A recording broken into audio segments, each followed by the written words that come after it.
वालेकुम नाज़रीन, मंज़र आम में ख़बरुनि जो सिलसिलो जारी आहे। रिपोर्ट शेयर कंदा हलूं। पीर जो ॻोठ मां रिपोर्टर महमूद अली मंगने जो जी पीर जो ॻोठ लॻ ॻोठ साबुल हुजनि में मक़तूला जे वारसनि मुस्मात गुलशन, मुस्मात जन्नत खातूं, हाजुल वज़ीरा हुजनि, मोहम्मद इसाक गुलाम रसूल हुजनि, मासूम ॿारनि समेत ॻोठ साबुल हुजनि में पुलिस ऐं 62 जवाबदारनि ख़िलाफ़ सख़्त एहतजाज कयो।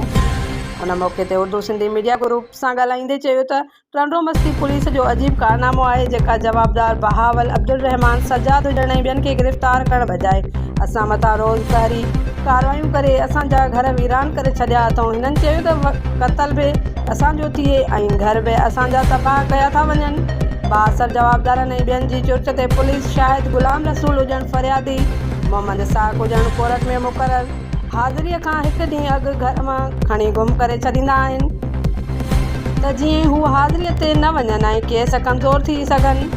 हिननि वधीक चयो त SHO टंडो मस्ती मक़तूल जे घर वारे गुलशन, मक़तूल जी अमड़ जन्नत खातूं समेत फरियादी ऐं शाहिदनि खे केस तां हथ खणण लाइ केतिरा ई भेरा असांजे ॻोठ ते चढ़ाई करे धमकाईंदो रहे थो त केस तां हथ खणो न त अव्हां ख़िलाफ़ कूड़ा केस दाख़िल करे अव्हां जो जीवन जंजाल करे छॾींदुसि।